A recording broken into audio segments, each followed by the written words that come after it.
Um, really glad you're here this morning, and I want to echo what Joe said. Okay? I'm good. That's a big day, and you know what? Operation Contact, hey man, is a lot of fun. You're getting to know each other in a different context. There's something about that kind of ministry. Okay, I've done my part. I'm on and glowing green. Connected.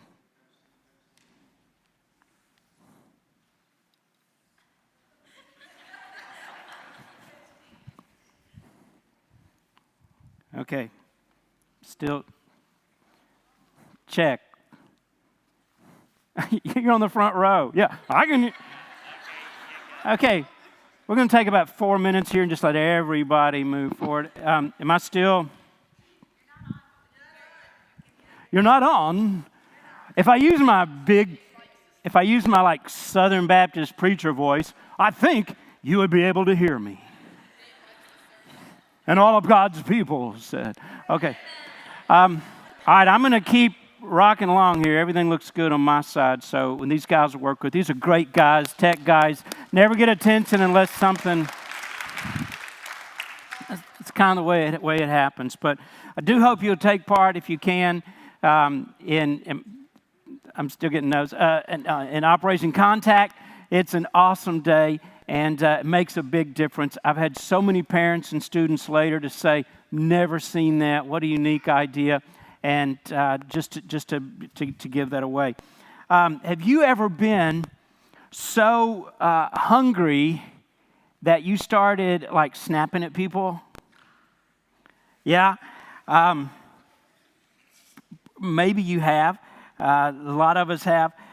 That's a real life thing. That is like a chemical thing that happens to you. I was with a group of guys in a third world country, and it was one of those mission opportunities where there's not a lot to eat to begin with, but what they do have, I'm just shouting at you right now, okay? I'm going to be like Adele. I'm going to lose my voice after this and just have to stop my tour. There I am. Whoa. Now, can you make me sound like David Jeremiah? Can you give me that kind of a voice? Okay. But they give you breakfast and it's not a lot, and they feed you dinner. To lunch, you're on your own. And they say you're on your own, like you're going to go to McDonald's, and because you're in the middle of nowhere, there's nothing to eat. So the expectation is just bring your own stuff. Now, we always bring like peanut butter crackers, protein bars, that kind of thing, Cliff Bars, stuff like that. So we got stopped at a border. We were traveling in the back of a pickup truck between these two countries, and we get stuck there, and it takes a long time. It's just, we live in such a place we take for granted. We just don't know in all kinds of big ways and little ways how good we have it. I brought a friend from Eastern Europe once to a grocery store. We just stopped at a grocery store. He was here in Knoxville, and he stood in the cereal aisle with his mouth open. And he said, you guys are crazy. This is more food in my entire city doesn't have this much food. It's just crazy. So we're stopped at the border for a long time. And so we just eat through all of our snacks that we had in our backpacks. And then we have to ride for several hours. So we're riding along, and we're all getting hungry. And I'm just praying, oh, dear Lord, please don't let them serve seafood tonight, because I don't like seafood, and so I'm just going to eat whatever the sides are, and it's those fish that are looking at you. We're like the only people in civilization that bothers to take the head off the thing. But so I'm thinking about that. Anyway, there's one guy in the back of the truck, and he reaches over and pulls out his backpack, and he opens it, and it's like S&S cafeteria, all right? He's got green beans and mashed potatoes, and he's got, fried chicken. But no kidding. But he's just got all kinds of stuff. And so we're all just looking at him. And he's totally blissfully unaware. And it's almost like watching an old Three Stooges or Laurel and Hardy, where they go, and he's just eating, and we're like, dude, let's divide those fish and loaves right now and see what we get, and everything. But he just eats it. And I found myself. So later, we're back, and he's just clueless. He's fine, and it's his, because he was a smart guy, and he brought his own stuff, and he couldn't see the annoyed glances that were given him. And later, when the guy said, "Hey, did you see him? Did you see him eating that food?" And I go, "Yeah, that's all I mean. Yeah, I just couldn't believe he was doing that." I go, "Well, it was his food, and he was just eating his food." What was wrong with that? We were, hangry. We were hangry. You ever been on a road trip and you're on vacation, and your kids, you can't, even your minivan or your SUV, you can't get them far enough apart.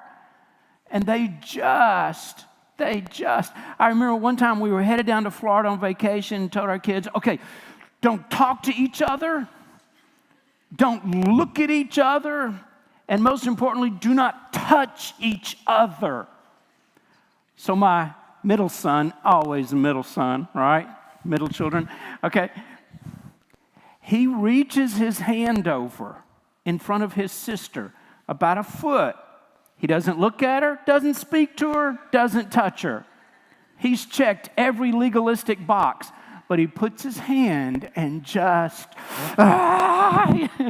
because he's a brother. And that's what we do as brothers, right, to our sisters or our siblings. It made her angry. Now, one 40-minute stop at a Chick-fil-A, everybody's happy again, all right?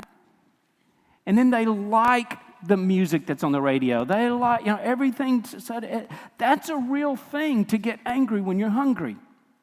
When we're hungry, our brains are essentially starved of glucose. I looked this up. You know how I do. I start going down this rabbit hole, and I think, what is that? Is that a real chemical thing? And I just read pages of this, and I thought, what am I doing? I got to get back to the message. But it was just really fascinating. You can, Google this or something, but our ability literally to control our emotions it's like it's physically reduced. Everything's so connected there. Our ability to concentrate. That's like before you take an exam, you need to eat a bar, eat a little something, not a pizza. Well, Dan said I should go to Taco Bell or get, 12 crystals. And no, just eat a snack or something and kind of keep that going. It really helps you to focus. That's a thing. Now, we all get that, right? Because we've all been there. It's happened to all of us. And then after you eat, you think, oh, okay, now I feel nice again. I think one of the candy bar commercials even has that. Of course, their solution is you need to eat just this pure sugar, and that's it has zero nutritional value, but it works like that. Well, here's what I want to tell you.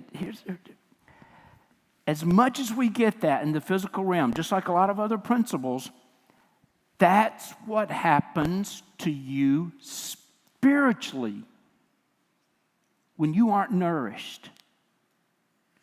And you don't even realize it.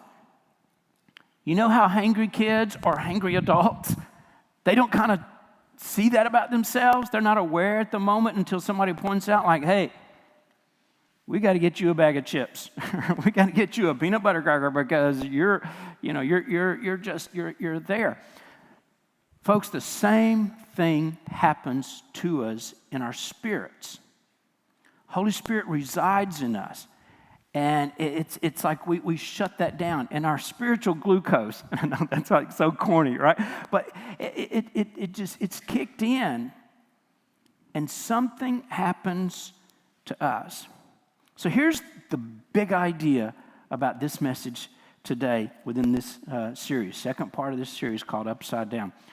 A kingdom citizen is thirsty and hungry for the things of God. See, whether we realize, physically you start realizing, I'm kind of hungry. You hungry? We know a guy, and you ask him, are you hungry? I could eat. I mean, if we just got up from Thanksgiving dinner and go sit on the couch, you hungry? Yeah, I could eat. Just always hungry. That's where God wants us to be spiritually. And whether you realize it or not, we're hungry. Now, the thing about being hungry is, You know, if you're really hungry and you come in and you grab and you eat one of those like Sam's or Costco bags of chips, you know, that you could put a small child in, and you eat that, or eat popcorn or something, and then it's sort of like you're satisfied, but you're still hungry. Do you know that feeling when you eat junk or you snack? And so now, I don't know, it's that in-between place. I believe that's where most of us live spiritually. We just filled up on junk food, and we don't even know how thirsty and hungry we really are. Here's the application. What should happen when we walk out together today? We shouldn't be satisfied with anything less than His righteousness. In His righteousness. Now, this amazing and beautiful thing happened to you when you came to Christ. When you were saved, when you were converted, when you stepped into Christ, when you became a Christian, all the different languages from our different backgrounds used to express this beautiful, unique, amazing relationship with Jesus. When that was initiated and began, the Holy Spirit came to live in you. And Paul told the Corinthians, and you find this all throughout the entire New Testament, and even prophecies about it in the Old Testament, in the Old Covenant, is that His righteousness was placed inside you to blossom and to grow. One day in the kitchen, I told my grandson, we were eating watermelon, I said, you know, because every old guy, you're obligated to say certain old guy things. We actually are sent a manual. And we're told we have to say dad jokes and all of these things. So I told him, and you know what I told him? I said, hey, if you eat those seeds, watermelon will grow up in your belly. He's kind of worried about that ever since. You know, he's real, seed, no, you know, and he'll feel himself, you know. It's like, I said, I was just kidding. That's not really going to happen. Just like my Uncle Everett didn't ever really cut Santa Claus's ears off. That's a whole dark side of my family. But we think that, we do that. Listen, it really is supposed to happen that this Holy Spirit that's been embedded and implanted in you is to grow up, this righteous. There is righteousness within you as a follower of Jesus.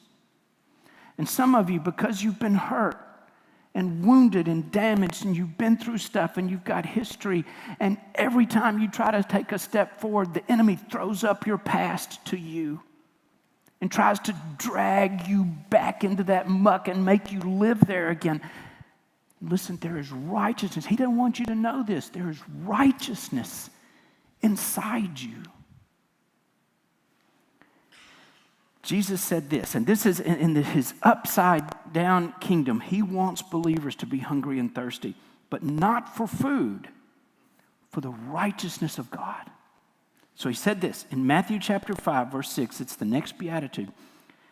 Blessed are those who hunger and thirst for righteousness, for they shall be filled.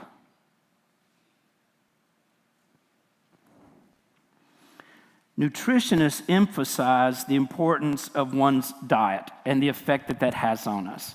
And we live in that generation, right, where we're all about the food and what we're eating and drinking. And you don't drink just water anymore. You got to have a certain sports drink with electrolytes. And I mean, we're so aware of these things. And a lot of the healing we believe can take place in us, we connect to food, right? So some of you don't eat sugar, and some of you don't eat gluten. Some of you eat this, or you eat more protein, or you eat more fiber. And because we get that, we realize that has a direct bearing on our physical health. Folks, the point is that the same thing happens spiritually. Now, if you live your life, and I've done this, so I'm not judging anybody, okay? And you consist of, on fast food and donuts, and that's it. It's not going to take long before you see the difference, you feel the difference. Because that's not what your body is asking for. It's just what we fill up the tank with. But we do that. Now, we extend that idea to what you consume in your spiritual life, the same thing happens. So I was thinking about this. And I'm not going to go into a rant about, modern culture or anything, but it is, I think, a connection there that Americans, we see more violence, more sex, more inappropriate. We hear more things. We see that in a week of television than our grandparents saw and heard about their entire lives. And there are phrases and words and pictures and images and stuff that you've got in your head that didn't get there to an adult, to you were an adult. And some of you'd say, well, I never heard that till I was 30 years old, or I don't even know what that meant. And then others think, wow, my 12-year-old knows that. And parents feel real anxious about that because children, preteens, adolescents are being introduced to adult concepts and dark things much, much sooner now, and in a much more rapid-fire kind of a pace and in a deeper way. And we get concerned about that. Even folks who aren't Christians, right? I mean, even just moral people go, wait a minute, this is wrong, and kids shouldn't be in here, or they shouldn't be exposed to that, or whatever. But we are. So if we feed our minds constantly, just think through this with me, okay? Think through this. If we feed constantly on, say, violence and sensuality, and you check out the games you play and all of that, and eventually, here's what's going to happen. And I know you're going to push back a little bit because this is uncomfortable. You're going to absorb that. You're going to personalize that. And it will become a part of who you are. And you won't even really be aware of it. Because it's not an overnight thing. It's something that just happens over time. Your environment around you is absorbed inside. And that's sort of who we become. I'm not even trying to convince you of that, because I think you're with me. I think you know that. I think we know that. So what we really need to do is to hear what Jesus says here in verse 6, where he said, blessed are those, happy, content, fulfilled, satisfied, at peace, all the words.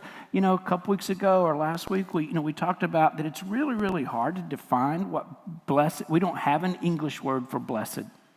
Okay, it's just bigger. It's like 3 or 4 of our words.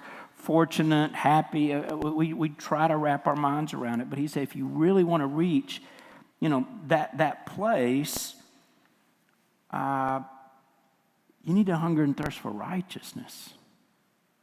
That's what's going to fill you up. That's what's going to satisfy you.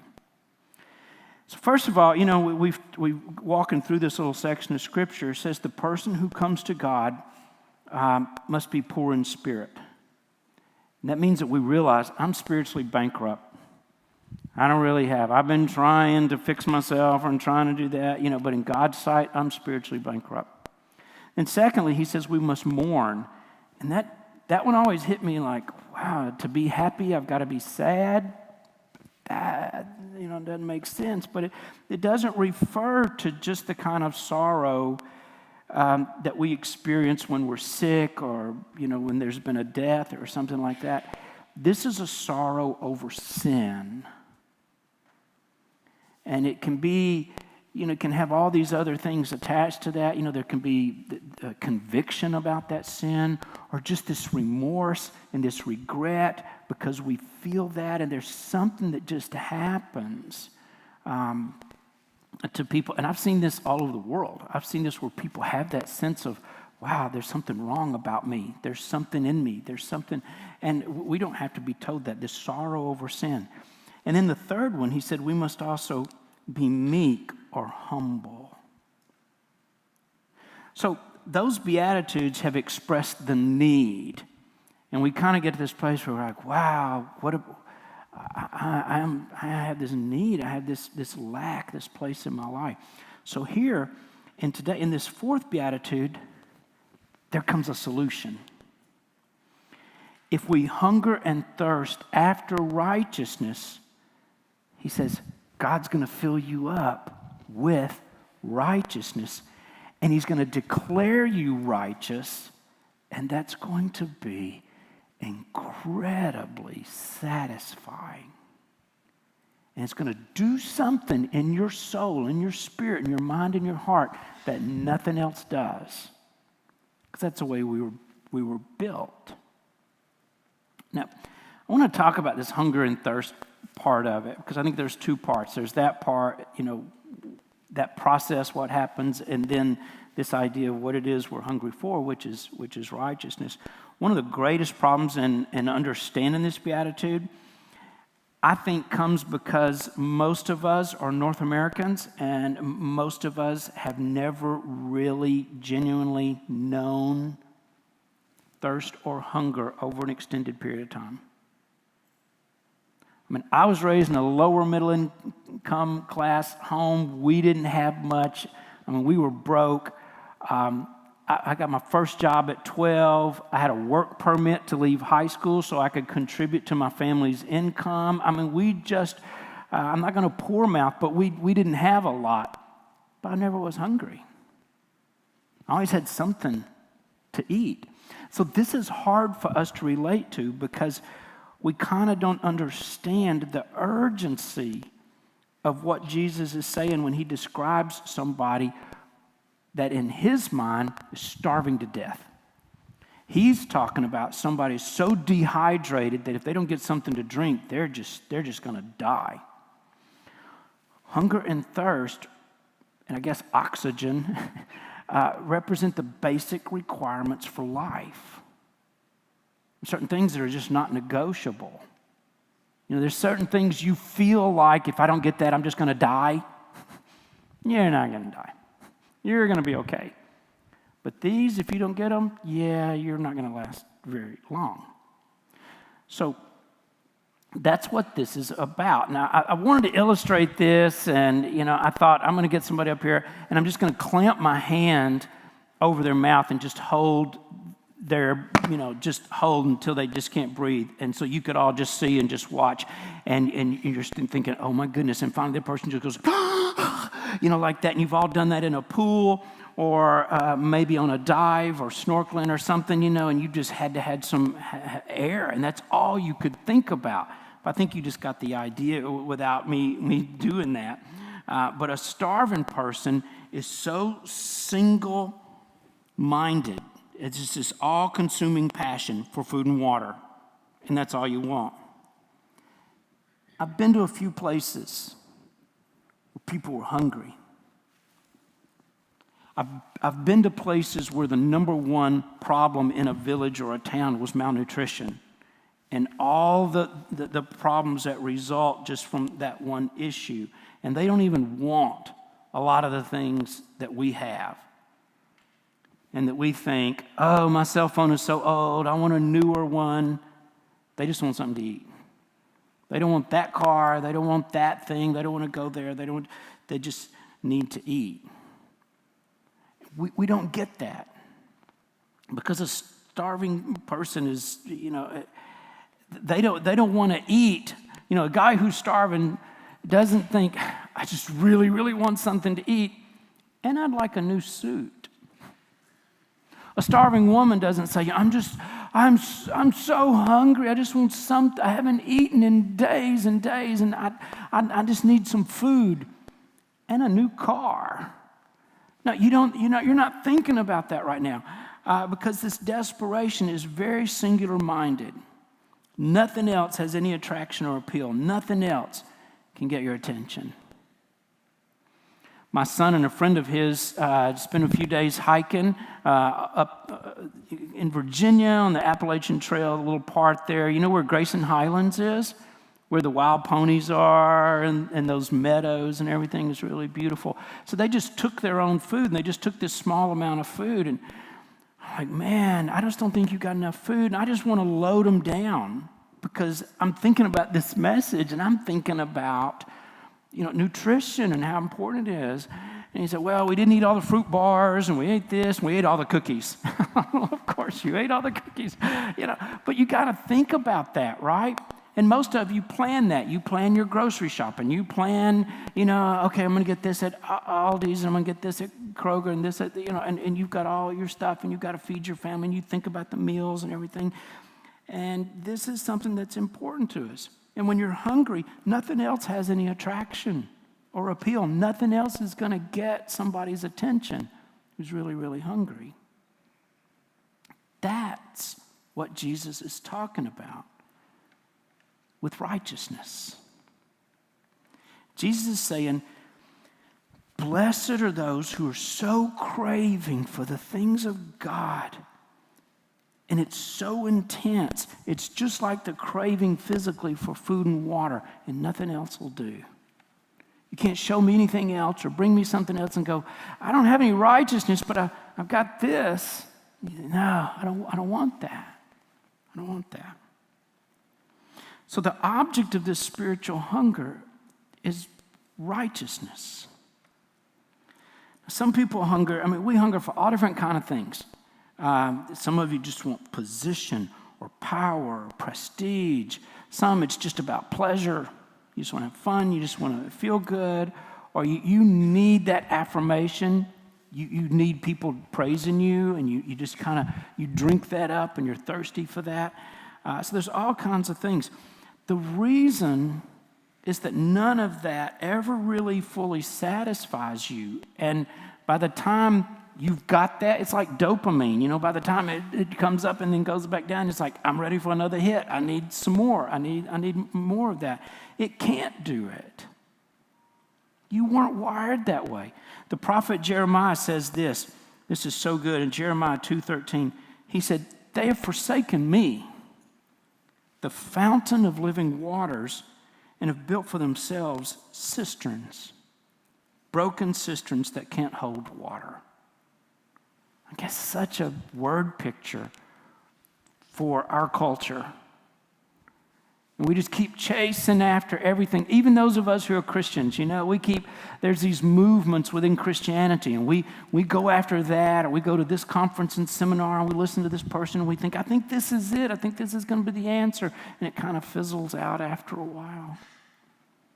In other words, God has created men and women and boys and girls with thirst and hunger for Him that nothing else is going to satisfy. Now, some of you already know this because you're like me. I tried everything else. I chased after everything else, and at the end of the day would go, how come I don't feel like I thought I would feel? How come this isn't as good as it's just not doing it. I think about the prodigal son when he left home and he expected to find complete satisfaction. Can you see that? He had money in his pocket that first day when he left home. And some of you, and you'll see students like this fall. On Operation Contact, when we go to the university, and you'll see parents crying their eyes out. And I know, I've been a parent 3 times, a freshman, and these parents are so sad, and they're driving back to Memphis or to Charlotte or somewhere. They're just like, I'm leaving my baby here, and we're hugging them. You've been there, and we go, we're going to take care of them. We're going to be okay. But the students are going, see ya. Yeah, and they're just like, now tell me, where's this old city everybody's talking about? Because, and they're just like, oh yeah, it's kind of not the same thing. This was the prodigal son. He wanted to live, and life to him meant money and cool clothes and food and companionship and happy times and all of that. Instead, he found poverty and hunger and loneliness and isolation and rage and misery. And here's the interesting part to me. When was it that he finally decided? And the scripture says he came to himself. You remember that in Luke 15 says he came to himself. It's like he had this aha moment. Wait a minute. What am I doing? Do you know what it says? It says, when he was hungry. Hunger was the trigger that God used. that was this moment where it says he looked down, he's feeding himself with the pods that the pigs eat. He's thinking, wait, this isn't food. How did I get here? It was only when he was starving that he turned back to the Father. So you know the story. He goes home, and it's in his father's house that he found everything that he thought he would have out in the world. So he had to go through all of this to know that it would be his Father who clothed him and fed him and welcomed him and ran to him and rejoiced and gave him this acceptance at his return. Jesus says the object of this spiritual hunger and this thirst is righteousness. That's what your soul is really longing for, even if you're not conscious of that yet. So what is this righteousness? It's not real complicated. I looked up the words and the context and the theological meaning and the Greek and all of that about righteousness, but basically it just means what it says. It's to be right with God. That's what it is. It's just being right with God, being in relationship with Him. And Jesus says that's the object. Jesus said the blessed life is the life that's right with God. He said the soul has its hunger and its thirst, and these desires are built into us from creation. And that's just a part of who you are. Solomon wrote this. He said, God has set eternity in the hearts of man. It was put in there. When you were born, that was already there. St. Augustine, who had this kind of a wild life, and then he found Jesus, and all these things happened to him in his life. He said, "Thou hast made us for thyself." And listen to this part. "And our hearts are restless until they rest in thee." I can testify to that. Your heart will be restless. King David understood. He said, just as normal as it is for a deer to thirst after water and to seek out a brook or a stream. He said this in Psalm 42. He said, it's just that natural that people thirst after God. Because God has put His eternity in our hearts, and nothing else is going to satisfy. So we hunger for salvation. That the person who hungers and thirsts for righteousness is the kind of person that says, I need a solution to my sin problem. I can't figure this out. I can't do this. Sin obviously has disconnected me. It's broken this relationship with God. And God Himself said, I will provide the solution. So He sent His own Son, Jesus, who paid for our sin debt on the cross of Calvary, and He justifies us. He makes us righteous in the sight of God. And there's this feeling that nothing else.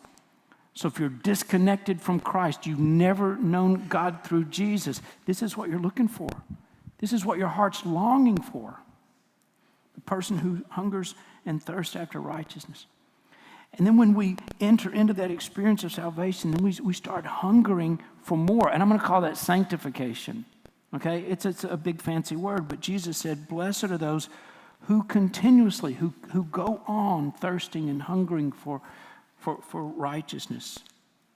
And He uses words which, it means like an unqualified, unlimited hunger and thirst. And this is kind of a paradox to me, because it's like when I came to Jesus, I was immediately satisfied. I thought, this is what I was looking for. But then it initiated this hunger where I think, and I want more of that. David said this in Psalm 63, O God, you are my God. Early I will seek you. My soul thirsts for you. My flesh longs for you in a dry and a weary land where there's no water. However close David walked with the Lord, he always wanted to keep walking. You know, he wanted that next deeper thing.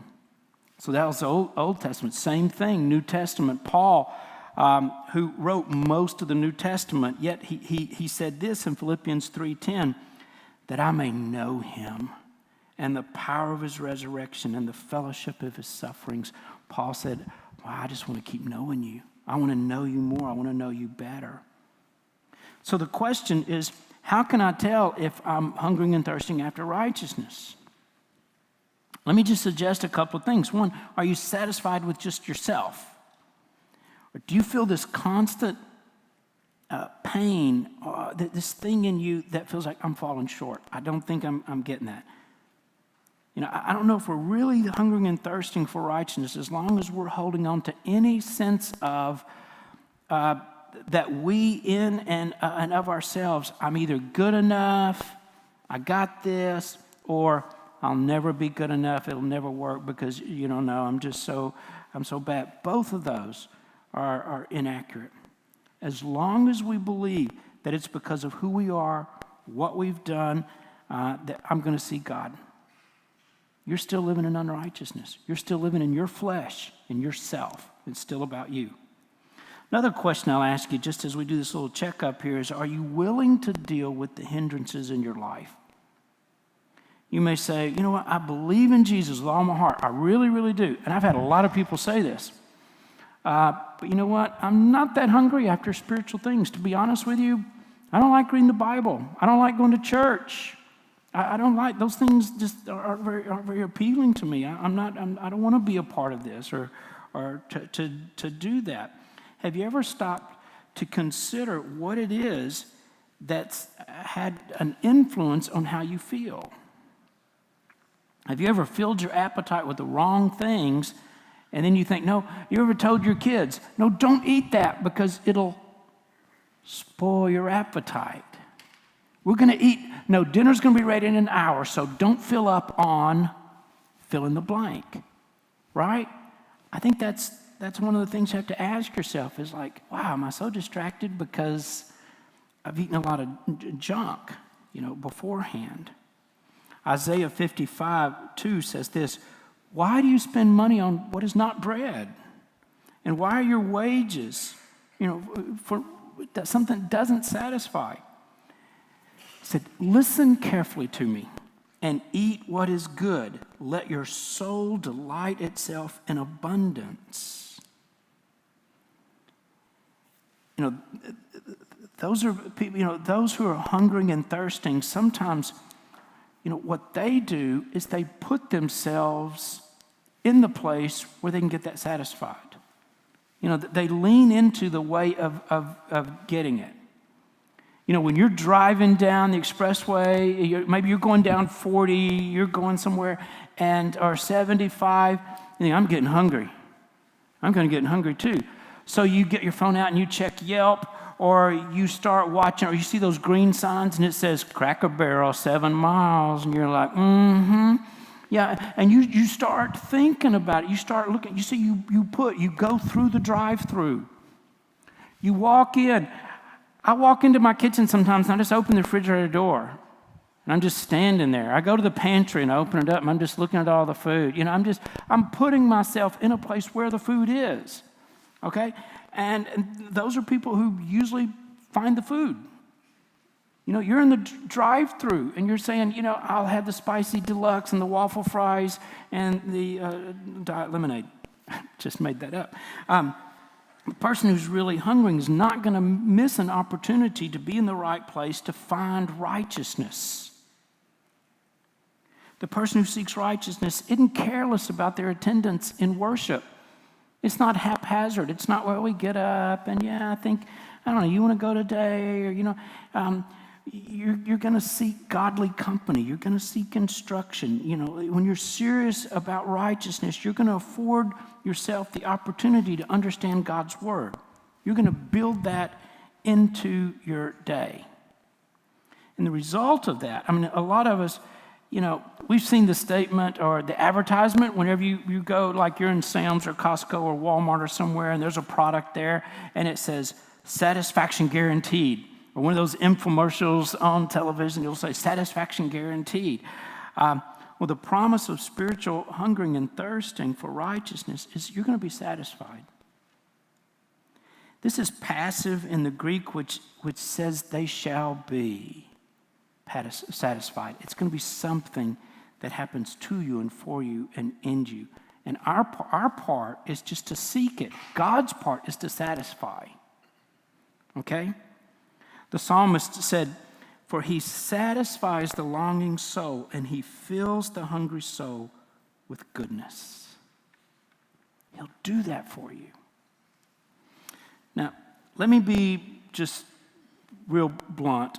Most of us are about as close to God as we really want to be. I know we come up with all these things that he's mystical, he's elusive, and I don't but most of us, we're really about as close. For most of us right now, you're right where you want to be. If you were hungry for something better with God, you could have it. If you want to, you can have a closer walk with God. If you want to, you can grow spiritually. If you really want to, you can have a better marriage. If you want to, you can become a man or a woman of God. You. If you want to, you can change some of those deeply ingrained, destructive old habits that just bring regret. You can change that. You can. In Jesus' upside-down kingdom, he wants believers to be hungry, to be thirsty for righteousness. And when you're hungry, you go to the refrigerator, you go through the drive-thru with anticipation of finding something. You don't go through a drive-thru and say, I don't know if they're going to give us anything or not. I don't know, sometimes and sometimes. No, you fully expect, I'm going to get something.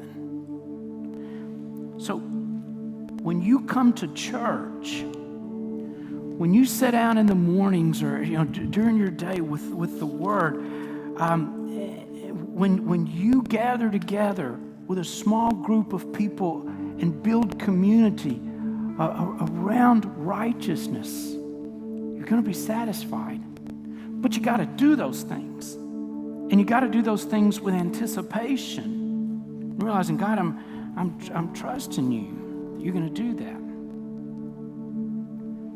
We're building in something brand new with community groups just for the fall that, man, I'm so excited about, I'm so pumped about, because it's taken the whole idea of community and this gathering that we have in these little micro, organisms called groups and attaching ourselves, immersing ourselves in the Word together. And I think that's pursuing righteousness at every level of who we are.